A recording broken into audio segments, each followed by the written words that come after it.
Hello, good afternoon. Welcome to the SHEDcast. Hi. Oh, yeah. I'm joined by Ivor and Mark from the Aldridge shed in Walsall. Welcome, fellas. Thank you. Well, bienvenue, as we say in Guernsey. Welcome to sunny How Guernsey. do, as we say in Walsall. I'm sorry, I missed that. Yeah, do. I says, how How do, do. as we say in Walsall. Gotcha.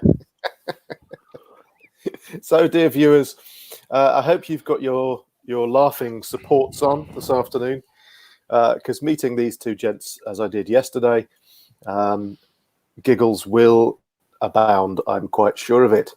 So we've got a few people joining us on Facebook. G'day, beautiful humans. Nick Cannon from Isle of Man checking in. Peace, nice to see you. Dan Gamay, never heard of him. Wednesday Shedcast, greetings. Dan likes the titles. And Jeffo in Guernsey also says, watch it, you old Taurus, whatever that means. And Kate's here. Hello, Kate. Wow. Yay, Yay. they're two of my favourite cheeky shed faces. Hello, That's not Mark what you and said to me Ivor. earlier. Sorry. Nothing to say about my cheeky shed face, Kate. Nothing to say. No. Yeah, well, I can hide that. So, all sorts of nonsense to get through today. Let's have a look at the What's On, Shedcast What's On today. We're going to start off with Ivor and Mark from the Aldridge shed in Walsall. And then after a little while, we'll put the kettle on, PKO, and we'll have tea and wee. So if you need to ease springs, you can do that. And then after the break, we'll come back with Ivor and Mark for more Ivor and Mark. Yeah, we're just abounded with creativity here today. We've got more Kate coming. Kate's coming. I like your cheeky face too. Creep. Yeah, she's only saying that now. Yeah. Jeff Fox, your birthday and star sign, whatever. Star, blah, blah, blah. I've got to give a wave. Ian, our chairman's just said he's watching us on TV, so I've got to wave to him. So, And hi, Ian. Yay. We can't say what we were going to say about you now, Mark. It's good that we got it in early. yeah. Oh, yeah. Fantastic. So just a comment out to all. No, that's the wrong thing. I want to go to my banners and I want to stick up that thing at the bottom. It's already there. What a moron. Facebook users, if you're watching on Facebook, it's great to have you with us. Please click the link above or below. Sometimes, depending on how Facebook arranges the page, it's either above or below. And there's a link that says streamyard.com/Facebook. Could you click on that and then just allow StreamYard to see your name and picture? Otherwise, you come in as anonymous Facebook user. And yeah, it's not the end of the world, but it's nice to know who you are because then we can chat to you, which is just lovely.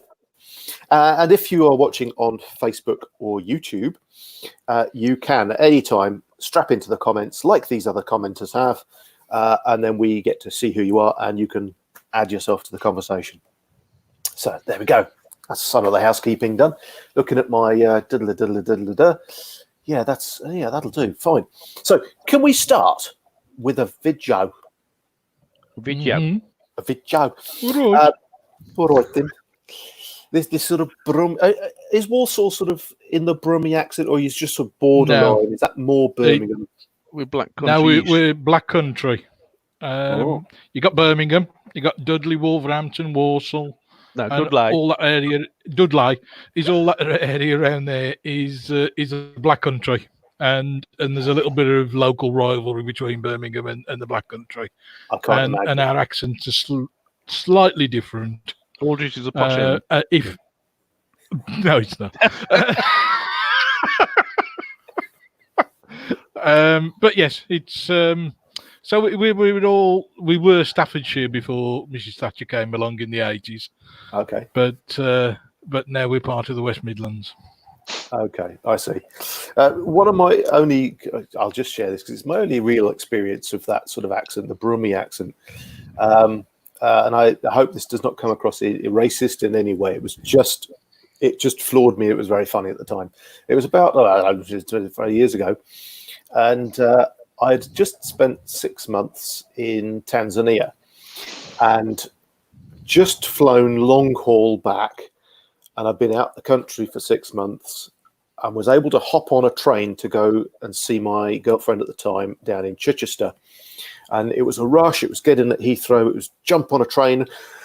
And then into the carriage comes this guy. It was one of these carriages where you're sort of two benches, you know, the classic old carriage, British Rail train. And what I assume was a Sikh gentleman, British Rail staff, came in and sat opposite me.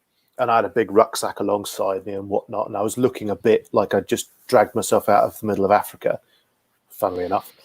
And I don't know what started the conversation. It might have been my, you know, luggage and stuff like that. But it was something along the, all right, dear mate, you going for? And his accent, I'm sorry. He was an Indian guy wearing a turban. Yeah. And I'd just come from the other side of Africa, and all right, mate, where you been travelling to? And I'm sorry, I can't hear you. So, I'm sorry, pardon? I just couldn't understand a word he said because the accent was so out of context. It was just weird. There you go. Fair enough. The accent. Yeah. It's not that funny, but at the time, I was just there. You had to be there. Yeah. Yeah, well, there was only 2 of us. You couldn't have been there. Jeff says, I had a night out in Willenhall drinking Lumphammer beer, spit and sawdust. Willenhall's Yeah, with us then, Jeff. Willenhall's between Walsall and Wolverhampton. Oh, right. And if there's spit and sawdust on the floor, it's usually last night's furniture. Splendid. I haven't asked you chaps yet. What are you drinking? In reference to last week's SHEDcast, which was our Liberation special, I am still flying the 50th anniversary Liberation mug. This year, of course, last Saturday was our 75th anniversary of the Liberation. Hence the gorgeous bunting that I've been given behind me that says "Ala Pershine." You'll find out later. But what are you drinking, Ivor? Let's get some close-upness. Oh, hey, if you're into cats. Oh, that's but actually, cute. What's in it? You got to guess. Whoops! You got to guess what's in it. Cat week. June. Cat Did I week. tell you? No, it's Coke. I thought if I have a coffee, it's going to get cold by the time we get through this, so I'll have a Coke. But it's okay. We do Coca-Cola. We do Diet Coke. tea and wee halfway through, so you can freshen it up. Okay. Mark, what you drinking? I'm drinking black coffee. It's a calculator and a few other A things. stationary kind of. It was a maths mug. Maths mug. It would be a calculator. Mark's our treasurer. Okay, yeah. I started doing an Open University maths degree. Okay. And my daughter thought I needed a mug to go with it for some reason. A mug for a mug. Yes, a mug for a mug. And just to finish it off, I'm on rich tea biscuits this afternoon. What's anyone else up to? Oh, Mine. Okay. I've eaten all mine. Jude will go and get you some. You've only been here 10 minutes. Goodness me. Yeah, I was the kid on the bus on the way to school who ate his lunch. Sure. Now, let's have a little video. It's only 1 minute 20, but it's a little slice of the Aldridge shed. So sit tight, and here's Aldridge shed for you. When I first retired, I did miss the banter of the workforce. Unfortunately, we've got plenty of banter here to make up for any differences. More than enough banter. We're in the Aldridge shed. Our shed's basically set up as a woodworking shop. And we've done various projects for the shed for other people. A lot of people do their own projects. And we share skills. Some men are not necessarily good communicators verbally. when they're making something, they're standing next to someone else who is making something as well, and conversation can take place. And so barriers get broken down. Sometimes it takes friendships a little longer to make. But you go from being on your own to being in a group of friends. You know, I mean, these guys that are in here today, for example, apart from one, were strangers to me, but now they are actually my friends. And we generally take care of each other throughout the day.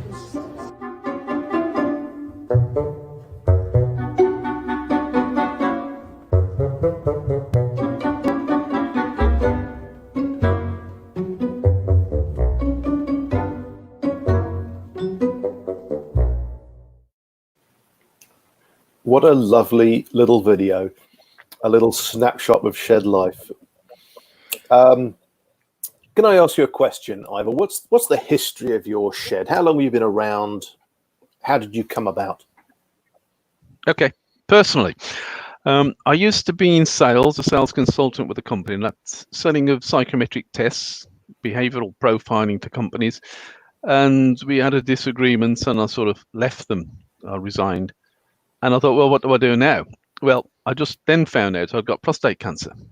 So what I did next was obviously to go to hospital for about 36 days on the trot, apart from weekends, taking radiotherapy. So then after that, it worked fine. What do I do? My wife saw an advert for sheds. I'd never heard of the shed movement at all, but I went to Aldridge Youth Theatre on the 12th of February, 2016. And around 50 people were there. And Jo Phillips, who was a project manager for Royal Voluntary Service, she did a presentation on sheds. And if you're interested in starting a shed, well, sign up, which I put my name down for. And Julie, within a few weeks, they contacted me. And then we had a meeting in Wetherspoons, a few intrepid people sort of thinking, well, what's it all about? But let's just talk about sheds. And we decided to go to but before I just go on to that, Sean Carey was with us, and he was at that presentation as well. He's a fireman, or was a fireman, with Aldridge Fire Station. And Mark, I'd like you to sort of just say a little bit about Sean and why he was involved and what did they help us. Thanks, I can't remember. Yeah. It's nice that you get invited to interrupt him. That's good. Yeah, normally I just interrupt. You do. Sean was coming to the end of his career in the fire service and had been given a opportunity to do a project looking after people and finding something to do. And he'd come across this situation where old guy had a chip pan fire and sadly died. And he started looking into the figures and what was going, and realised there was a lot of very lonely, very isolated older men in the area, and wanted to do something for them. And took it on as a project. He looked up various things and came across the Australian men's shed movement. Then found out what was going on in the UK via the UK men's shed, and got together and took it forward via Jo Phillips, and there you get to where Ivor is telling you about now in a very long-winded way. Me long-winded, are you? Sorry. And so we went on a visit to King's Heath Shed on the 3rd of March 2016, just to see, well, what is a shed? And that sort of inspired us to say, yes, we're enthusiastic, let's see what we can do. So we had various meetings. I was made chair at the time, and Joe and Sean and a guy called John Morris, who worked for the Walsall Council as a sort of an area manager, he joined us as well, so who gave us really expert advice on who we can contact to support us.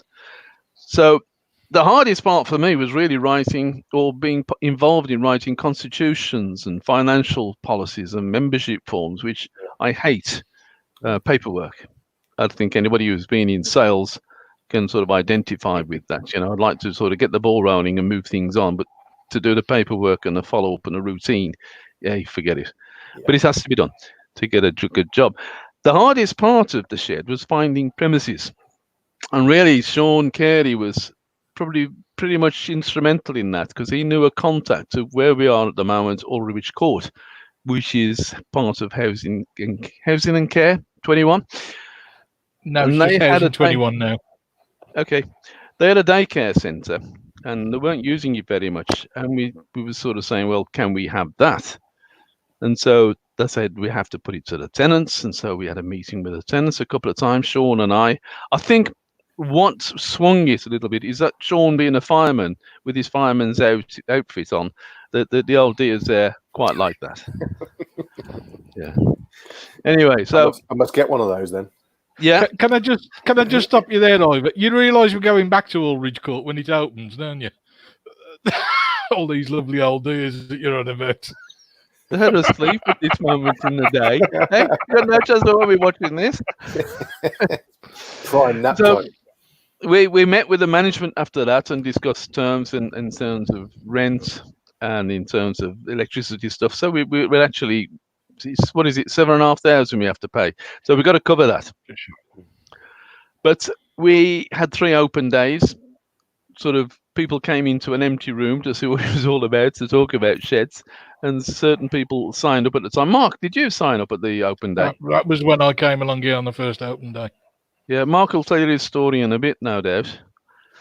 And well, after many meetings, we met sort of more than twice a week, most times, we opened up officially on the 7th of June 2016. Do you want me to carry on? Yeah. Or you got another question? No, I was scratching my noggin. Sorry.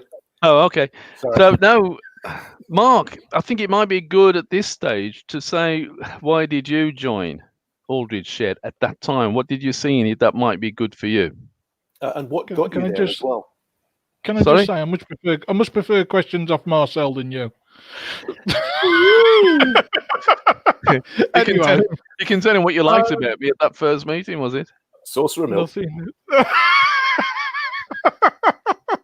I'd been out of work for 10 years, mid-40s. My knees went completely. I'd got a mobile phone and computer spares shop, and taking some stock upstairs one day, I thought I'd twisted my knee at the top of the stairs and didn't go away. It turned out I'd got arthritis. Went along to the hospital. They did a quick clean out, the arthroscopy where they do a clean out and what have you. Came around from the anaesthetic. He says, I've got some bad news. You've got no cartilage left in your left knee. And while you were out, we had a look in your right knee, and there's a hole about the size of a £2 coin in that one. So it wasn't going to get any better. And things transpired at the shop, and it just got worse. And my lease was due for renewal, and I had a few thefts because I couldn't get around the counter fast enough to stop them. And I thought, that's it, I've had enough. So went home, and I've always done a little bit of woodworking and set up my workshop in my garage, and basically got under my wife's feet for 10 years. Got more and more depressed. Sadly, I was doing the Open University, doing the maths degree, and I ended up taking that many painkillers. Didn't know what day it was. I'm back on some of them now, but I got to the point. I'm reading something, and the wife says, you've read that 3 times already. So I'd had enough. And then she saw the advert in the local press for the shed. Said you could do with doing something else. So I actually drove past. I really didn't fancy going in and playing woodworking with other people because I can be fairly grumpy on occasion. Yeah, no way.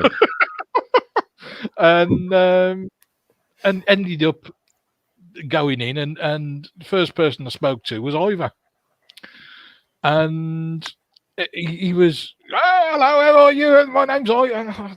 I really don't like this guy. Not many people do.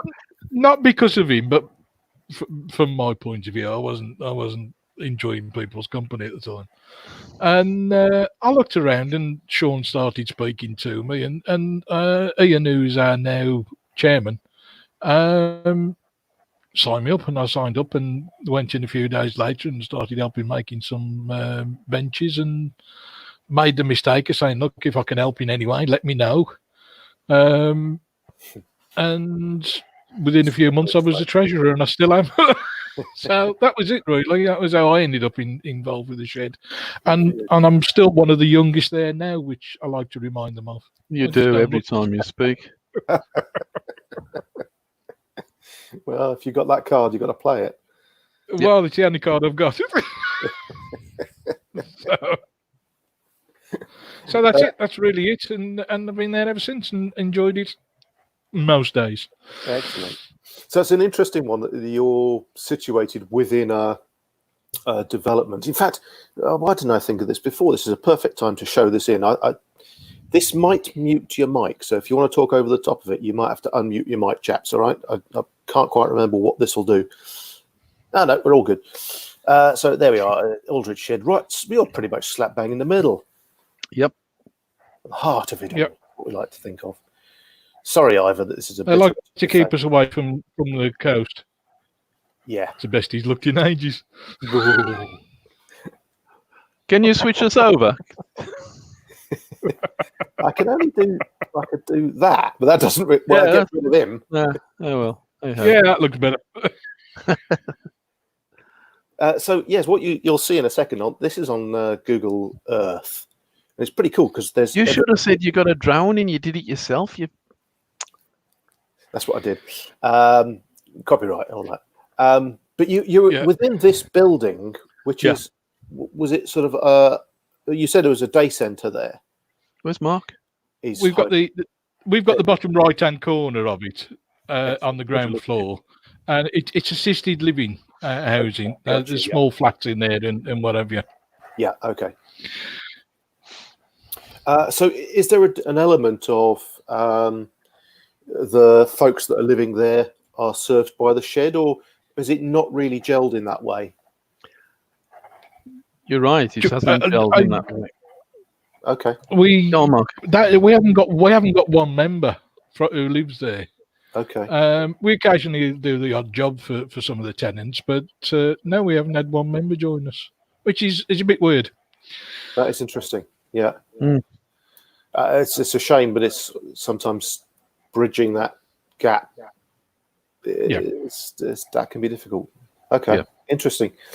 We do an outreach shed outreach project we have for the last couple of years on a Wednesday morning. I go to a similarly situated sort of supported living establishment, but we are primarily there for the tenants of that establishment. I get one guy who's not a tenant there, and he comes in from the community and joins us, which is excellent. But our prime purpose, whilst we're open to others coming in, our prime purpose is to serve the people who are living there. But of course, it's nice to get people in because that reduces isolation. It builds those relationships. And then ultimately, part of the goal as well is for those that are able, once we've got the shed, now I can't say that anymore because the shed is open, but it's suitably kitted up that some of those guys can now come along to the main shed if they're, mobile enough. I'm hoping to do a show on that in the next few weeks because it's a bit special. We've got, in fact, we were talking before, Ivor, about going back to last week's show and watching our Liberation special. That is at this place called the Grand Courtiel. And the guy who was with us last week, Richard, he is a tenant there and he's part of our shedding outreach crew. So yeah, I was just interested to see a similar environment to what you're in. But that's good. Shall I pick up on little bits of where we're at? Yeah, that'd be good. Just a chip in from Dan. Classic story, Mark. Getting through the shed door for the first time is often the biggest problem. And I wasn't referring to your knees. Or my waist. Well, we got a double door at the front, so he's okay. It's like in the old church notices where it says, Weight Watchers will be waiting on Wednesday evening. Please use the large double doors at the side of the building. That's it. Yes. Sound reasonable? Please carry on before I. So effectively, and you'll see some pictures in a moment, that we didn't have any equipment, and so it's incredible the donations that people gave us, from hand tools to machine tools. And there was one guy, which we'll tell you about in a bit, who gave us a bandsaw. But also we needed to fundraise, and so to cover the costs of the rent and the electricity. Yes, membership we charge, what is it, £32 a year? We don't. We charge 24. 24 as well. I thought it had gone up. No, it's £24 a year. It is. It's all right. Our membership secretary is also our chairman. He'll be listening. He'll tell me off later. Ivor's paying 32. It's okay. So we charge that, and we started opening 2 days a week, and now we're 5 days a week, and we charge £3.50 for the morning session or afternoon, or £5 for the day. So that gives us a bit of money. But yes, how do we make the rest up? And we've had grants. We became a CEO. That's a charitable incorporated organisation back in September 2017, I think it was. And so, as a charitable incorporated organisation, you've got more doors you can open. And the big lottery was one of the ones that gave us a fair amount of funding with Mark. Mark and I worked together with a proposal, and they gave us nearly £10,000, which helped us to buy some really decent equipment. So going away, if you like, from the hobby type machines, which were not too good for the amount of uses that we're getting, to some really good stuff. But there was one bandsaw that Mark will tell you about. Yeah, we had a chap come through the door, and he says, "I've got a bandsaw. Would you like it?" Well, we've already got two: a small one and a medium range bandsaw. And we went, yes, obviously, thank you. Says you might need a few of you to carry it. And it's at my house in Telford. It was my brother's. Sadly, he's passed on, which is a common story we get with people walking through the door. Yeah. Would you like this bandsaw? It's a bit bigger than the one you've got. So we rented a van, which was interesting in itself. Go on, tell us the story. Go on. Okay, we were going up the M54 to Telford from Walsall, and I'd had a look the day before, because I always like to have a quick look at where I'm going. And we came to there was myself, Ivor and Alan in the van. Alan nearly caused us to crash because he wanted to point out some swans and stuck his hand across as I'm driving along, and all of a sudden all I could see was Alan's arm. He said, "Oh, look at those swans over there." Yeah. And so anyway, we went up, we got there, and we took the van and a few others in the car. And this thing's got a 16-inch throat on it. It's a huge older Axminster machine. Took 6 of us to load it into the van, and good as gold, Alan tied it down, and then me and I went back in the van. Alan went back in the other car, and that was it. I mean, but we've had quite a few people walk through the door, and a couple of buckets of hand tools, and we've had a couple of the girls who come to our shed, they brought in a small lathe, and so that, we've had members donate equipment and general public. And what we do with it is we cherry pick what we want, and then we offer it to other sheds who we come across, who might be just setting up or something. And if they don't want it, then we package it up and we have somebody come in and collect it for Tools for Africa, mainly the hand tools. Great. And they come in and collect it, do them up, and send them packages over in that. So, yeah. Was I asleep, Mark? Because you mentioned Alan. Did you mention when we came up to that island? Oh, I forgot that bit, didn't I? Oh, you forgot that. Yeah. Well, we came off the motorway, and I decided we were going to turn left. And Ivor went, no. Me sat nav says we're going to go right. And no. I've had a look at the map, and it was definitely left. And having gone a couple of 100 yards, I realised it was probably right, because I didn't recognise anything I'd seen on the maps. But would you turn around? Well, after the fourth island, I thought, well, perhaps he might be right. So we turned around and went back, and I had to admit defeat. I can't imagine that. But I got the map upside down. Talking of navigation skills, a couple of weeks after that, we had a meeting with Kate, and she said, we'll go to lunch. And so Mark said, we'll follow you. So we followed Kate. The traffic stopped us a little bit, but he said, with no problems. And he said, there she is. And he goes racing up the road, chasing Kate. A couple of miles later, it was the wrong car. They'd been chasing the wrong car. I wouldn't bring that up normally, but, Yeah, fair play. you'd only do it to me. I've got to be fair. It's twice in a fortnight it happened, and it's a You fair blame the cop. bills. Navigationally challenged. Okay. Yeah, now you can answer this for me, Marcel. You're driving.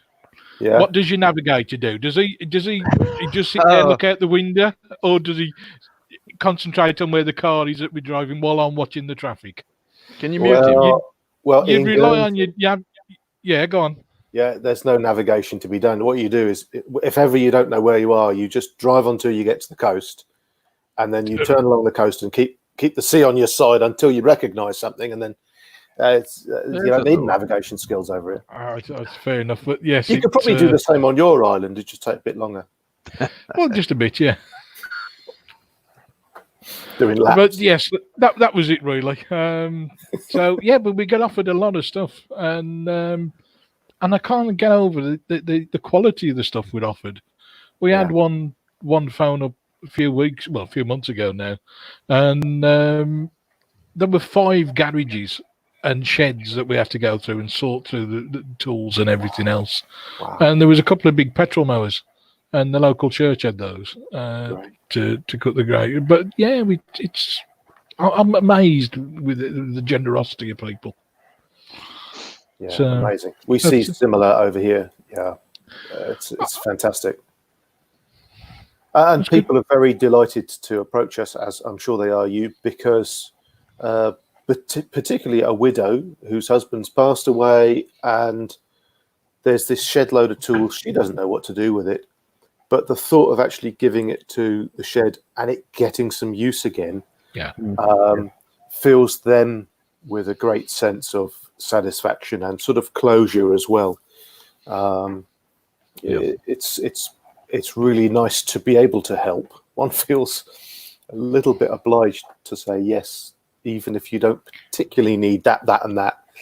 I must admit, I find myself just saying, "Yeah, I'll take it all. It's all good." So do we. Yeah, we do. Yeah. And then like I say, if we don't use it, we pass it on, and eventually it goes out to it gets some use rather than go to landfill. Exactly. Yeah. As we were commenting yesterday, we're not there yet in the Guernsey shed, but we've got a plan to have a tool library, so that if someone's doing something at home and they need a lump hammer and a cold chisel, well, we've got those. You don't need to go out and buy fresh. We've got lots of that sort of thing that's been donated to us. And a masonry drill and that sort of hammer drill, that sort of thing, down to sanders and stuff. We get lots of that sort of thing that somebody can just borrow. And then further down the line, we're hoping that we might be able to have a kind of like a toolkit service, if you like, where we can gather together good enough tools that particularly youngsters or maybe probationers who are getting into the trades can come to us, and for a very modest fee, I don't know what that would be yet, but it could even be free, that we can say, here's a kit of tools to get you started. Because very often getting into the trades, that first set of minimum tools you need, it's a good idea. It's hundreds of pounds, Yeah, I like that. and you haven't been paid yet. So that's something that's on our radar of, if we can just organise it, it's not beyond the realms of doability. And if it helps someone, even if they only use those tools for 6 months before they start investing in newer, better tools, whatever they want, then at least it's got them up and running. Yeah, first step on the ladder, isn't it? Absolutely. What I'm learning about talking to lots of different sheds is that every shed has a unique character. Well, it's always got that one guy, but the shed itself. I've got two of them here, I think. What's the general vibe of your shed? What are the characteristics of your crowd? I can't really compare us with other sheds, and as they say, we've got a lot of things in common. But certainly with ours, it's banter, and I think people are made welcome pretty much from the word go. I think we've got a good, friendly atmosphere. We laugh a lot, drink a lot of tea. We help each other, which again, I'm sure all sheds do this anyway. So it's interesting. We got one lady called, well, I won't mention her name in case she doesn't want me to, but she lost a husband of 30 years and she came to the shed. She'd never done woodwork before. And she said it's the best thing she's ever done. Right. So she was being shown how to do things and different. She started off with, I think, these little houses for fairies in the garden, but we won't go there. And she's then started to show other people what to do when they came to the shed. So she's, Right. It's incredible what people do. I think we've got some of those in the photos that we'll have a look at in a minute. We have. Yeah, super. Mark. I'm not going to tell. I'm not going to tell you what our chairman's just messaged me, but I don't think it's very fair. What's that? Come on, you got to say it now. Well, no, I can't. I can't recite on this. Off air. But he thinks we take the Michael, shall I say? Okay. Okay. Trouble is, I'm one of the worst, and they keep giving it back to me, and I don't like that. Yeah, Ivor's very good at giving it, but gets upset when you. And then I got to say, you were saying about the character of the shed. Yeah. We generally get along, and people will talk, and if there's an issue arises, it gets dealt with. We haven't had any major issues. I don't think we've had. I know some sheds have had a few problems. We tend to go along. If you can't stand having the mick taking, you probably struggle. And we have to be a bit careful of that sometimes. Yeah, I was going to ask you about that. It's something that we've sort of had conversation over here. Banter is great, but some people who walk through the door maybe aren't used to it. And it's offensive rather than fun. Is that sometimes a difficulty? I think it depends. If they've been along a few times, they'll get used to it. They'll see that it's everybody does it to everybody. Yeah. It's not. It's never directed completely at one person, with the exception of Ivor. Thanks. And I think most people take it in good humour, and they can see that it's part of what we are and part of what we do. Yeah. If somebody got really upset about it, they'd say to somebody, and it'd stop. But you have to have a little bit of a thick skin. But it's never done maliciously, and it's never done unkindly. Yeah. It might be quite aggressive, and I must admit I'm doing well today because I can be quite grumpy. I'm putting it down to the pain and not the fact that I'm just grumpy. And my language isn't always good. Oh yes, can I tell you this story about the different people that come in and the things we have to put up with? It's just come up from me and about it.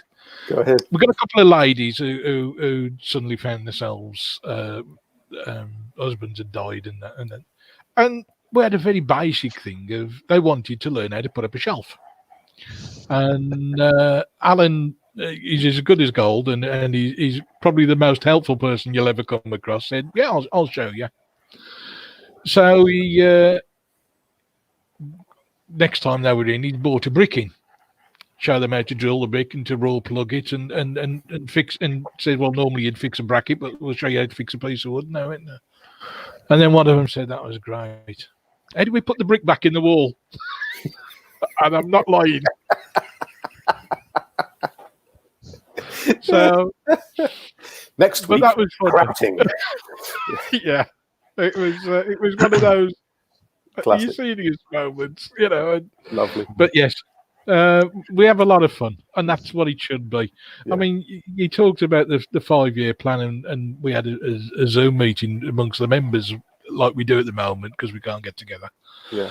And I think most of us are quite happy with where we are. We'd like to consolidate the equipment we got, but we've got 80 members. We're open 5 days a week. We might try and do a Saturday again, because strangely enough, we don't do very well at weekends. Yeah. Which we thought, we'd open it up so the lads who are working want access to a workshop. They can come a weekend. Yeah. Didn't take off at all. Right. And lost the plot. Excuse me, I'm having a silver moment. While Mark starts to remember, Yeah. one of the things we're doing at the moment in shutdown is that as a committee, we've split up the membership, and each fortnight we'll each ring a certain amount of people to see how they're getting on. Okay, that's a good idea. Mm. Yeah. And If you remembered. Yeah. Yeah. So what I was saying is basically, I think, and this is where me and Ivor come in as ambassadors for the UK Men's Shed for the West Midlands. I think we've got to the point where we can't grow much more. We've just put in planning permission to put up a garage as a storeroom. Right. And once that comes through, because I'm going to upset all the shedders who are watching now. We've just had somebody who's give us a call and said, not this time, it wasn't my dad's tools. It was my dad's left some timber in his sheds. Would you like to have that? So we've gone along, and there's probably a couple of grand's worth of hardwood. Wow. Amazing. So we got no head storage at the moment. So Sure. it's gone to the local council yard. Yeah. So, but I think we're quite happy with how we are. So we'd rather help another shed within the area set up and get going, and I think that's where we're at. What's your next nearest shed? What's your next nearest shed? Tanhouse, which is what 5-7 miles away, and then you got Cannock the other way. But they're a porter cabin, really. So they don't get many people in the shed. Mm. We're all different. Considering we live in quite a heavily densely populated area, there's not a vast amount of sheds in the West Midlands, which is what we've been tasked with trying to achieve. And Ivor will tell you about that with the mayor of the West Midlands later, if you can stop him. I mean, we have a good time. We have a good giggle. We've got a nice shed. And I'm going to upset a few more here. We've got underfloor heating, which is wonderful in the winter. Even better than that, we get to use the canteen of the building we're in, so we get nice, well-cooked meals, nice and cheap. And even better still, we've had to close like everybody else. Yeah. And the landlord we've got has gone, okay, well, pay no rent while you shut. So we couldn't ask for much more. We were very lucky. And we got a bathing room. Oh yes, we've got a bathing room. Yeah, oh, it's super. Which is our wood store at the moment, but we've had to box in the bath because we started just dumping timber on it to begin with. I shouldn't say this in case Housing 21's listening. We just dumped timber on it, and then I came in one day, and it's one of these where the patient sits in the bath, and instead of the bath lowering, the whole bath lifts up. It's about 4 or 5 grand's worth of bath. Wow. And we got pallets stacked on it. So since then we've boxed it. But hopefully that room will be a workshop. We were discussing yesterday about what do we want to use it for. Do we want to do any metal work? Do we want to do it as a quiet craft assembly area or what? And then we've got another clean room as well where we're doing clean stuff, household crafts, clean stuff. Yeah, strangely enough, things like no bad language. Sewing in upholstery. Did not swear. No, we're talking about all clean right. stuff. Talk about the clean stuff that goes on in there. That's all right because I've been known to swear on occasion. Cool. Kate will chip in here and tell everybody how much. It's just the way I am. That's but cool. yeah, so we've got a real nice setup, and I think if we can keep that happy and then help others set up, I think that's a way forward for us. Tremendous. Very cool. Thanks, gents. I don't know about you, but I feel a T and we coming on. Yeah. So let's take a 5-minute break. and our viewers and ourselves can make a run for it and put kettle on, go in East Springs, and then get back here in 5 minutes, and we'll carry on with pictures. You guys run an amazingly creative shed. I've been looking through your photo albums, and I'm blown away by the creativity. It's really, really good stuff. So stick around, and we'll start wading through that in just a few minutes. Let me just make sure I've got the right video running. Right, see you back here in a short 5-minute break. See you soon. Right. Bye.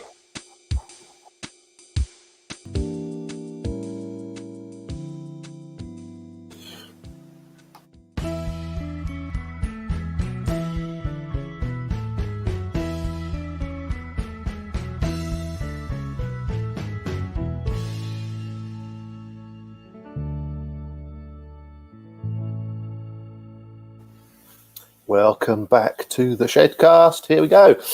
I'm joined by Ivor and Mark, as before, from the Aldridge shed in Walsall. There's a strange noise I'm hearing. Who's that coming from? Mark, he's had beans for lunch. No, it's not me. So like some roaring creature. Sorry. Anywho. Chocolate biscuits again. I've just had a chunk of chocolate and the biscuit, so I'm sort of like mix your own chocolate biscuit as I go. Oh, Hang on a second, is that the noise? Is that you crunching biscuits in your gob? Yeah. that might well be it. What I can hear. We're getting some oral interference. Won't go there. I'm trying hard not to chew.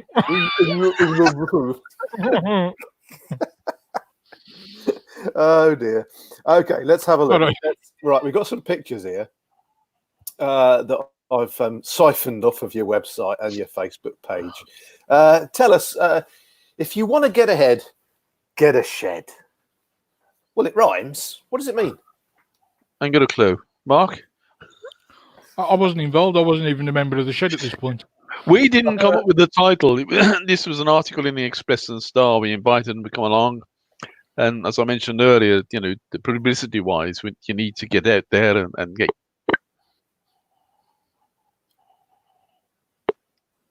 You just disconnected yourself. Can't hear you. It's great. Oh, it's lovely, isn't it? Oh, it's so nice and peaceful now. Can you hello. hear me now? Yeah, It's just his age. Yeah. Where were we?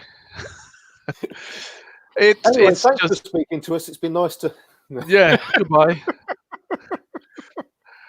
Yeah, it was an article written by the Express and Star. So they put the headline on. We didn't have any involvement in that. But I suppose, yes, it rhymes.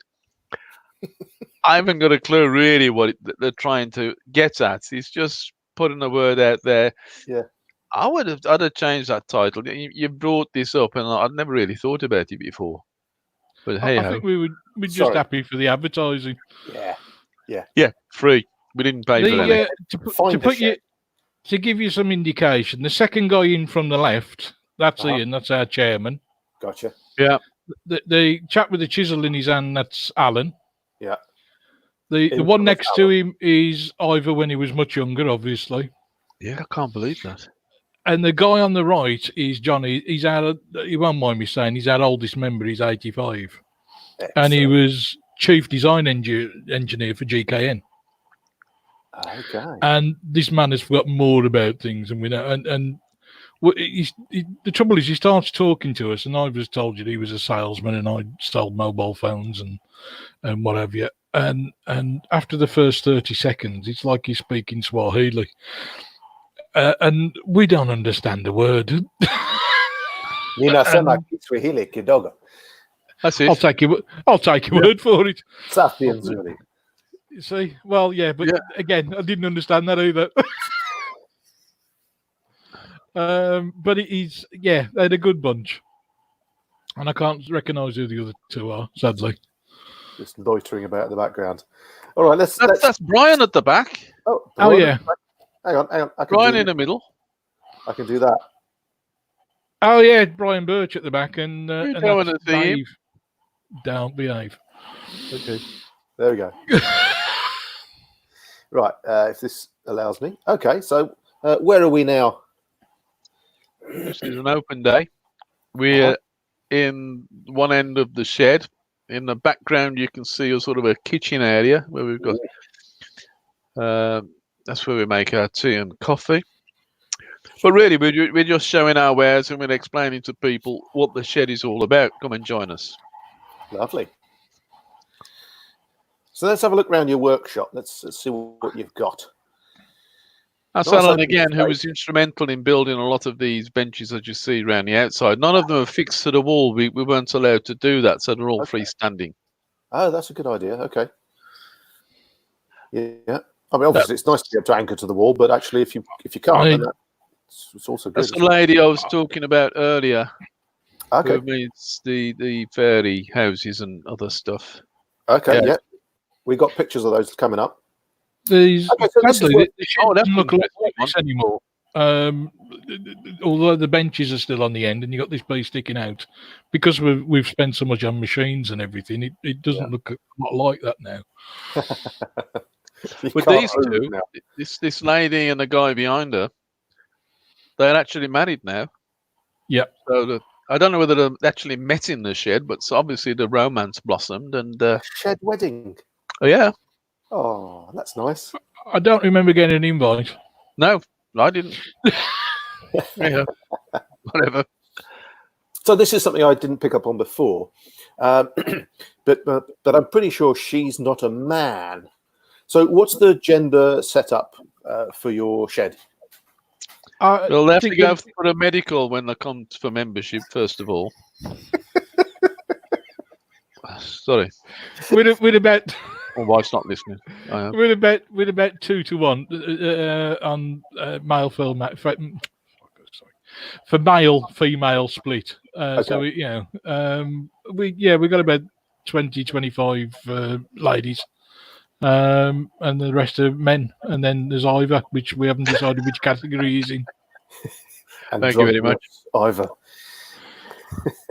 Then we got the. Oh, that's interesting because the Guernsey shed is set up to be men only, and there are reasons for that. What was your reasoning to make it gender neutral? Part of it was one. It's what I would have liked anyway. But Sean Carey from the fire service, they wouldn't really get involved in this unless it was mixed. Okay. And so that was the start of it. But personally, I think it's a good idea. However, not everybody wants that, and I can understand why some people just want men only. But yeah, that was the can bring a different dynamic, can't it? It can, but the women chip in and give banter as much as the men do. So excellent. Hey, they're part of the team. So there's definitely pros. What are the pros and cons? That's what I'm trying to word it out. I don't want to sound sexist, but there's for and against. What do you find having women and men in the shed together? I don't think it makes a lot of difference, to be honest. I think that if the men will just be the men anyway, and the women, and nobody stands on ceremony for each other. Okay. And the women will bring a different dynamic. We've got a shed committee of 10, of which two of the members are women, and they will give you a different dynamic. Sometimes men can be a little bit gung ho, and there's a reason women live longer than men when you see the things we get up to. But they just offer a different dynamic sometimes, and they'll approach things from a different direction. And I think it works well together. I think, and they're just seen as members of the shed. There's one. Sorry, Mark, you carry on. I'll say. And from a mercenary point of view, it opens up us to more grant applications. Okay. But there was one guy who didn't really want women in the shed. Always moaning about it, but now he's sort of helping them and sort of guiding them on in different projects. So I think he's turned a little bit. Oh, okay, yeah, fair play. That's good. That's a good-looking lad. Very fine. Brian. I don't know if the other shedders have got like people like this one guy here. He's the old school. He's one of these that will, if you're doing something, not Mark, if you're doing something, he'll come along and say, you don't want to do it like that. Because he's got an O level, he said, in, what was it, metalwork? They got an O level in woodwork. Woodwork. But he will come up and tell you you're holding the chisel wrong or you're doing something wrong. And he's just, I've got to say, his heart's in the right place. He's as good as gold, but he has come close to having a chisel jammed up his nose a couple of times. Well, we've lost a few chisels, so I'm wondering, Mark. Yeah.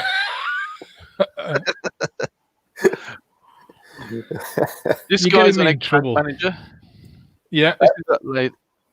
Yeah, this is your lady with her. I think I put the pictures together. There we go. Yes, these rather lovely log cabins, sort of. Yeah, Yeah. Fairy houses. in a garden now. They're cute. She said, and I've copied it off our website. She said, "I've mastered new skills I never thought possible. Enjoyed the companionship of the other members. It has given me an aim in life, and it is a brilliant way of getting people out of the house." That's what she said. Excellent. Yeah. Other than it's the best thing she'd ever done. Amen. Yeah, sounds great. I like this. I've seen a lot of like little fairy doors that I want to have a go at. Just little doorways like that, but with sort of brick block work or that sort of idea of making. She could show you what to do. And then little door, and then you just stick it on a skirting board somewhere like that. It's where the little people live. I like that idea because children absolutely love that kind of secret world. Really cute. That's interesting. Great Unless fun. you want to terrify them, then you tell them that's where the monsters live. No, they live under the bed. Oh, fair enough. So what's going on here? There is he just telling these girls no way, not happening? It was an open day, and I think he was explaining how to make a guitar. He makes guitars, Derek, and he's one of the committee members actually, and we had quite a few people in that day, and I think he was just explaining the basis of making guitars to them. Okay. What you could do here, Marcel, is invite your viewers to actually put in a caption to what they think he might be saying. Hey. Okay, so you heard the man. Keep it clean. Competition. My caption's going to be something like, "No, it's not happening. No chance. No way." No. Yeah, we don't have women in this place. Don't want your sort around here. Well, on that very point, actually, Dan, who's watching on YouTube, has chipped in. Community sheds are us. I know that's something he's mentioned before, rather than referring to these always as men's sheds, but actually community sheds, because they are of the community in the broadest sense and for the community. So yeah, I totally get that. Thanks, Dan. Alrighty, so we'll come back to that if anyone wants to chip in a caption for that.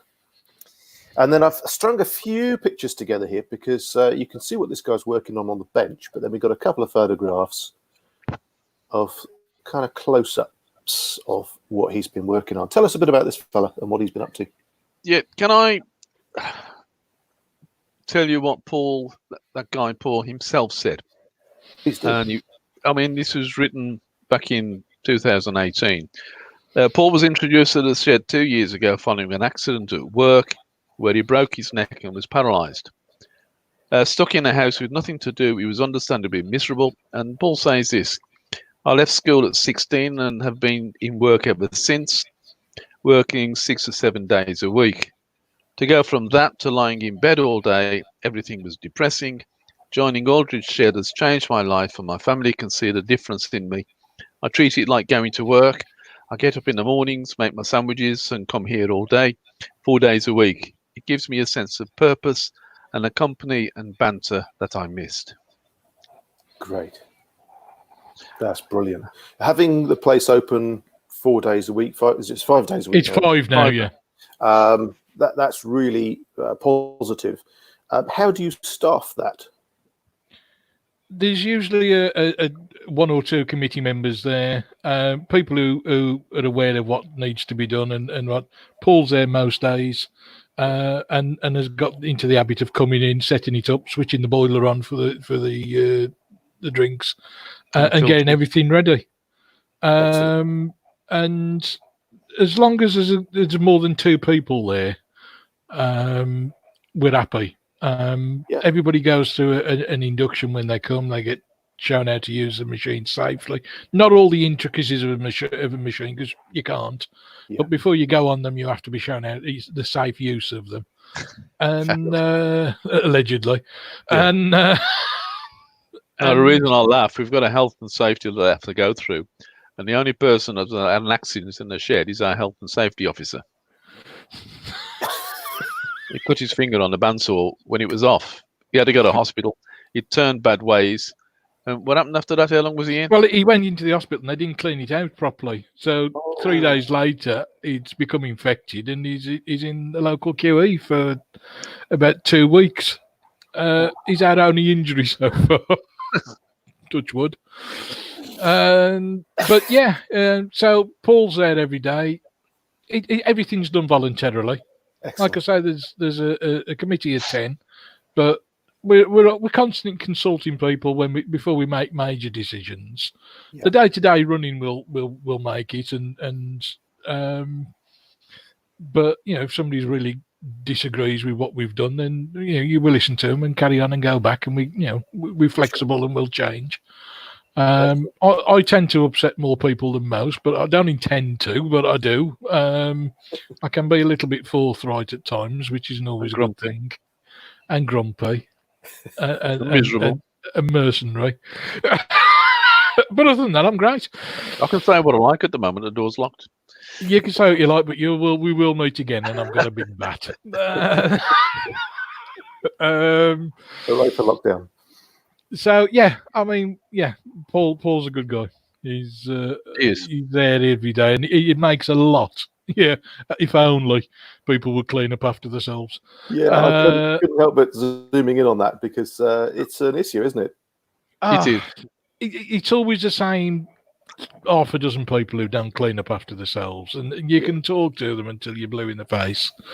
And it's I don't think it's something they do purposely. I mean, we had one lad who was making something. I won't go into it because he might be watching. And the amount of dust this created, and we got 3 air vacs going all the time. Every machine in the place has got dust extractors on them. Right.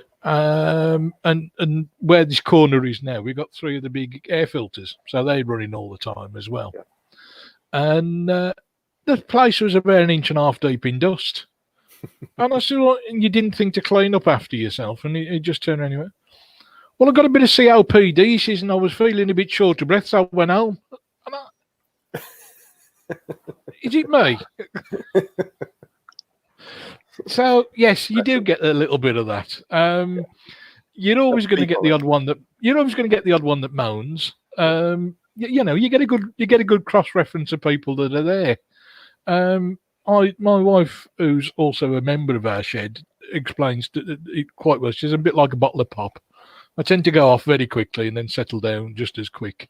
Sure. And then everybody else comes along. Fortunately, we've got a chairman at the moment, Ian, and you might see him later.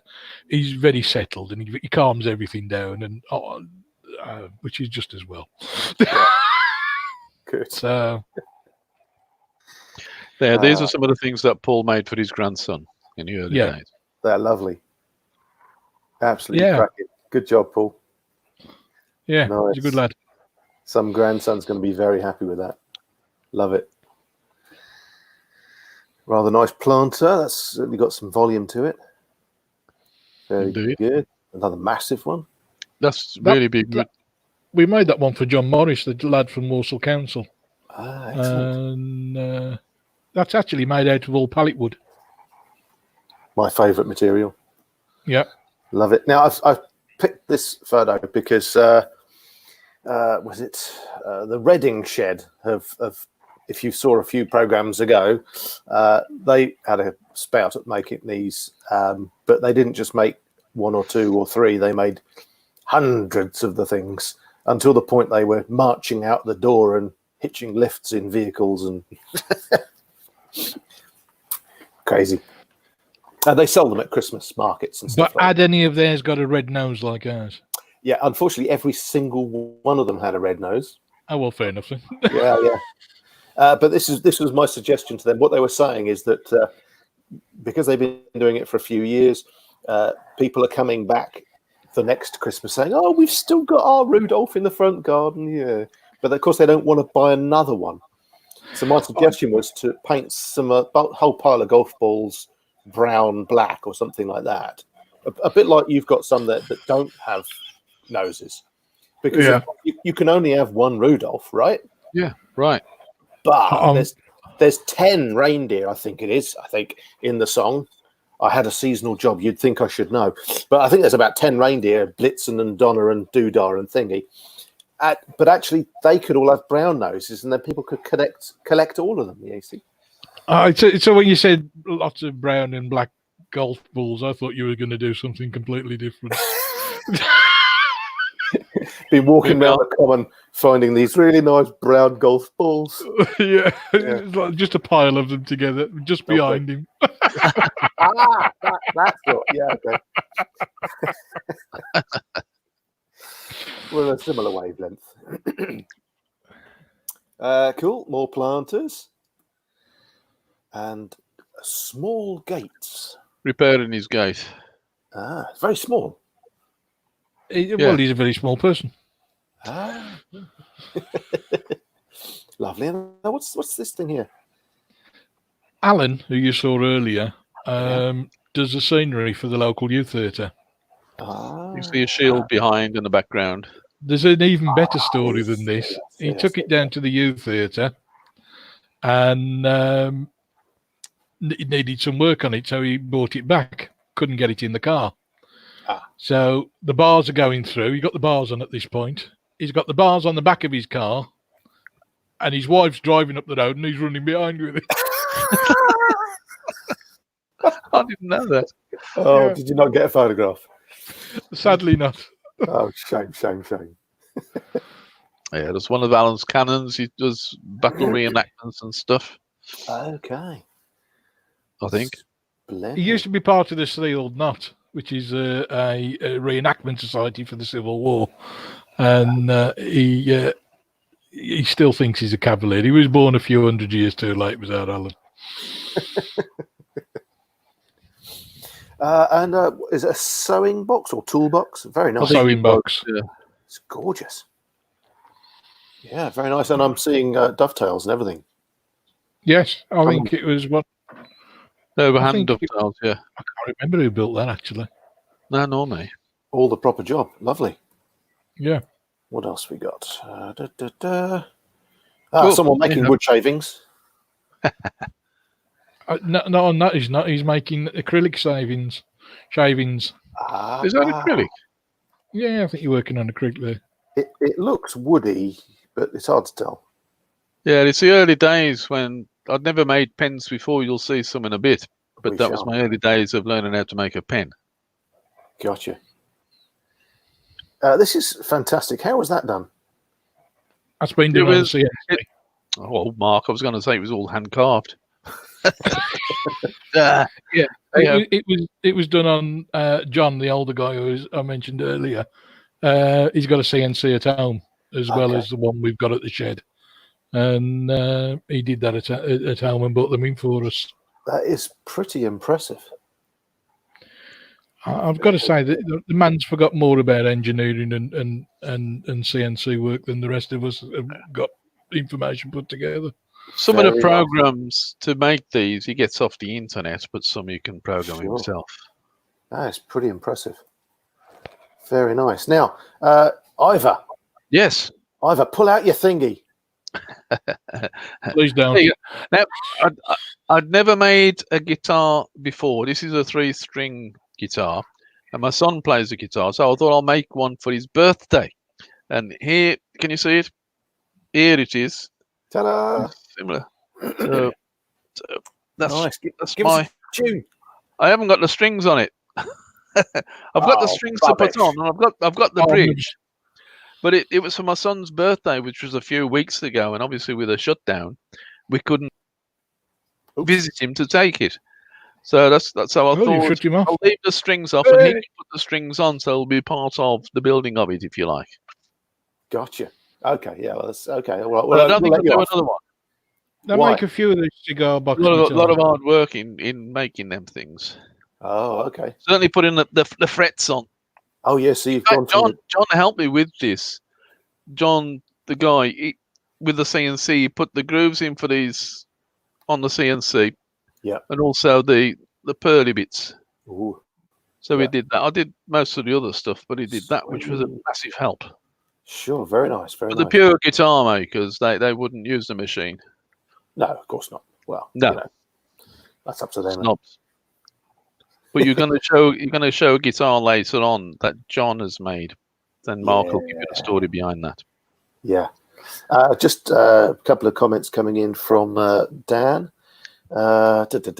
Simple rules, well displayed, are key to limiting issues. Yeah, nice thought, Dan. It's a nice, yeah. Getting people to follow them is a different matter. Yeah. Yes. Yeah. And reading them, they see them, but then they don't see them. If you know what I mean. We've got sort of value statements that we put around the place. There's only a few at the moment. We'll roll out a few more as we go. But one of them is leave this place better than you found it. That's not difficult, is it? And I've got one above the toilet sink. It's right there. And when you're sat in situ, it's right there. You can see it. And yet I go in week after week, and there's just black all over the sink. Yeah, don't. Don't. It takes about 3 seconds You're upset to him while now. you're washing your hands just to do with round the bowl. Not the bowl, the sink bowl. And it's done. And I just... Ooh. So, yeah, I'm with you, Dan, but... Ooh. Oh, brown nose, right? Yeah, we could do. Fair enough. Yeah, it's for all the other 9 or whatever it is. That's it. Let's get back to this. Let's get... what is it? Full screen. There. No, I don't want that. I want... For some reason, it's there. It's changed the screen layout for us. There we go. We're back in business. Mine's better than that one, though, I think. Yeah? Oh, yeah, look at the corners of them. Show me back again. Oh, yeah, you got fancy bits on yours, haven't you? Fancy corners, you see. Yeah, little metal inlay type things. Yeah. Oh, but it's got my son's name on there as well. Proper job. Is that CNC'd or is that laser? It is, yeah, the CNC machine did that. Splendid. I forgot about that. Lovely. Anyhow, lovely. I think Great. you'll find the term is it's busting. But the guitar lads, they're brilliant. Some of the stuff they've done and the patience they've got. That's why this took me so long. I haven't really got the patience to do another one. Sure, yeah. Do you play? No. Okay. I know about 5 chords and that's about it. Aha. These But are do my... you write? Pardon? You must write. Yeah, all right. Yeah, you can see the books behind. I haven't written them. Yeah, these are some of the pens I made, and we use these to help fundraise. So we sell them on. Superb. Really lovely. That's we've got acrylic, and we've got wood. What have we got, sorry? Acrylic? Yeah, that's it. So I can't say acrylic, so I just take the mic. I do the American saying, obviously. What's the American version? Acrylic. Acrylic. It's a Scouse form of saying acrylic. Yeah. Acrylic. Sounds like it. Yeah. Moving on. There's a little story about the pen stands. Paul, who does pens at home on his lathe, and yeah, he's much the same as you. Absolutely loving it. A good few months ago now, he was out there every night, a pen a night, just knocking out another one, and losing himself in it completely. We make the stands that they're on the CNC. Splendid. I made that one. Did you? Yeah. No, you didn't. I did. It's too clean for you. Anyway, hasn't got apprentice marks on it. We were doing a thing at the local supermarket, showing what we got and selling a few bits and pieces. And this lady come up and went, "I really like that stand." And me being me, just went, tipped all the pens out, and there you go, look, that's 15 quid. We got a story. We had this radio company come to sort of go around the shed, Mark will fill you in because it's part of my story, but Mark will tell you it from his perspective. We had a radio show come on, and they wanted to do a thing about loneliness and depression and what have you. Wanted to use a shed and comedians. And I don't really want to say who the lady was, but she's in the public eye. Okay. And she's come round, she's chatting away, and she's very, very, very pleasant. And Ivor has come out and gone, look, I've got 2 pens here. And she's got, oh, thanks, my kids will love them, and walked off. I just wanted to show her, these are the things that we can make. Yeah, my kids will love them, she said. It was just look on Ivor's face. It was worth every penny. You need security at the door. Yeah. Again, right. this is a picture of looking into part of the shed, but we've got a lot more stuff now than you can see. But this is another part of that open day. Great. We'll have to get some more up-to-date pictures when we open up again. I think you'll find the more up-to-date pictures are on our Facebook page. Yeah. Gotcha. I've got a few more of those from the Facebook page coming up in a short while. I see our chairman made that. Very nice. Very nice. Nothing like a nice piece of wood, eh? Oh, this lady. Yeah, sorry. Oh, you carry on. No, I go on. might have another. No, I haven't got another photograph. There is another photograph, I think, of her, but while we're here, let's look at that. It was a bit of a wreck, this was. Did Ian take it on, Mark? Yeah, Ian repaired it, yeah. Yeah, and so, Ian repaired it. You wouldn't recognise it from what... We should have had an original picture of it before it was restored. Sure. So that's pretty good. He's done a good job. That's a lesson to us all. If ever we get restoration requests, actually... Yeah, you're right. Make sure you get a before and an after. Yeah.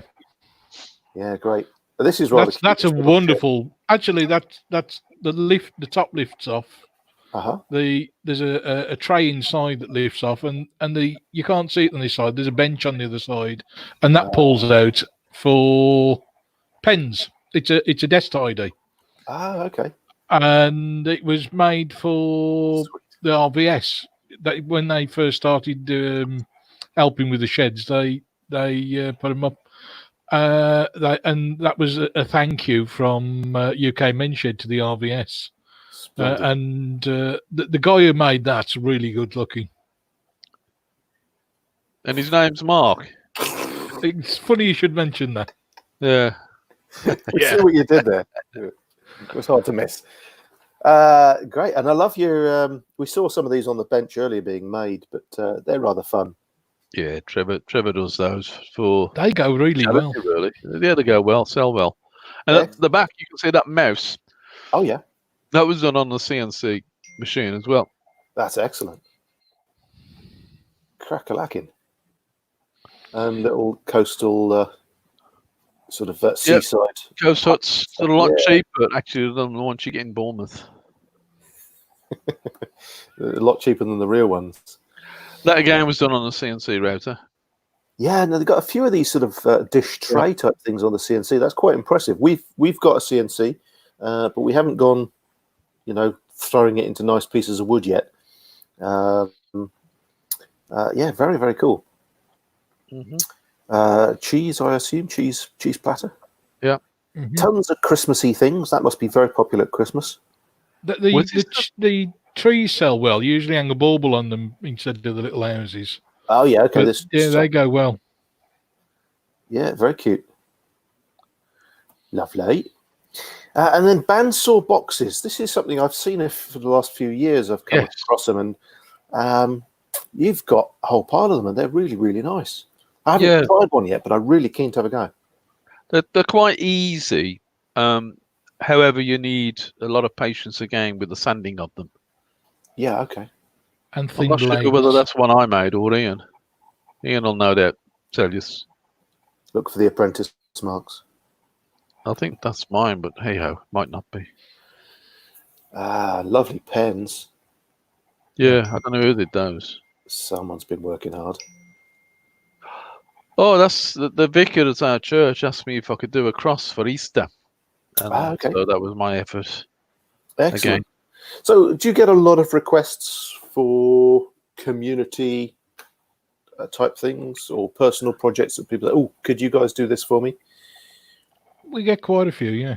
We get quite a few. You're doing Sadly, a chair at the moment, aren't you? sorry? That chair you're Oh, making. Yeah, we're restoring a early 19th century, possibly late 18th century brewer's chair. And it's come from the Samuel Johnson Museum in Lichfield, which is about 10 miles away from us. And they originally thought it was Samuel Johnson's chair from the local hostelry. Okay. And then realised actually he'd been dead about 20, 30 years before it was made. So it's sat in their cellar for 50 years.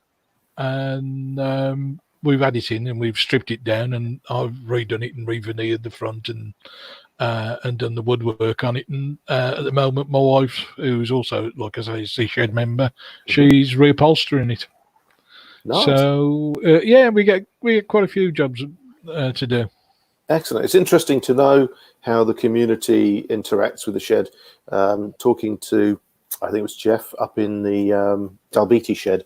They are really active in their town. Yeah.